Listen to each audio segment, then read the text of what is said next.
Au niveau du polygone central de l'air à Hassi Bahbah, le général de corps d'armée a suivi des exposés détaillés sur le déroulement de l'exercice et ses différentes étapes pour suivre ensuite les phases de son exécution, en commençant par une opération de reconnaissance aérienne et en aboutissant à l'exécution de tirs. L'exécution de cet exercice démonstratif a pour objectif de tester les capacités opérationnelles de ces drones construits localement par des ingénieurs, des techniciens et de cadres de l'armée nationale populaire en matière de reconnaissance aérienne. La concrétisation de cet exercice des systèmes de drones réitère l'importance majeure que confère le haut commandement de l'armée nationale populaire à l'accompagnement efficient des grandes évolutions technologiques que connaît le domaine militaire, notamment en matière des drones qui constituent désormais l'un des outils de la technologie de pointe s'avérant efficace sur le terrain et dans les différentes actions. À l'issue de l'exercice et au niveau de la base aérienne de Ain Oussara, le général de corps d'armée a tenu à rencontrer les cadres et personnels et a donné une allocution durant laquelle il a présenté ses vifs remerciements à tous les participants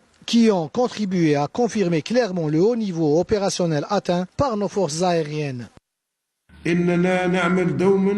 Nous œuvrons en permanence avec la volonté d'Allah le Tout-Puissant et grâce au soutien indéfectible et immuable de son Excellence, Monsieur le Président de la République, chef suprême des Forces armées, ministre de la Défense nationale, afin d'accomplir davantage de réalisations dans ce domaine comme dans d'autres,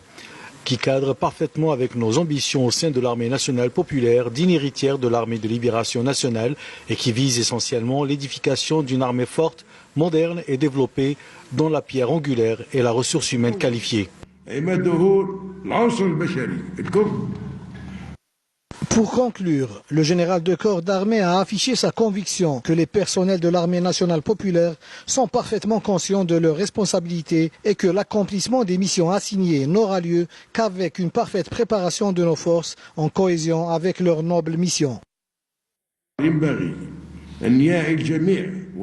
Il est du devoir de tous d'être conscients de l'ampleur des efforts que nous avons fournis ces dernières années afin que les forces aériennes parachèvent toutes ces étapes faisant d'elles une composante intrinsèque, puissante et développée de l'armée nationale populaire dont nous considérons l'enjeu de son développement, de sa modernisation et de son aboutissement aux finalités tracées comme étant le défi que nous avons relevé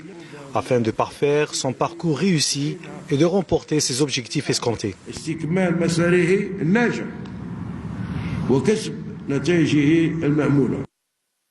Ensuite, des personnels et des cadres ont intervenu pour réitérer leur capacité à maîtriser les nouvelles technologies de pointe afin de protéger leur pays contre tout éventuel danger.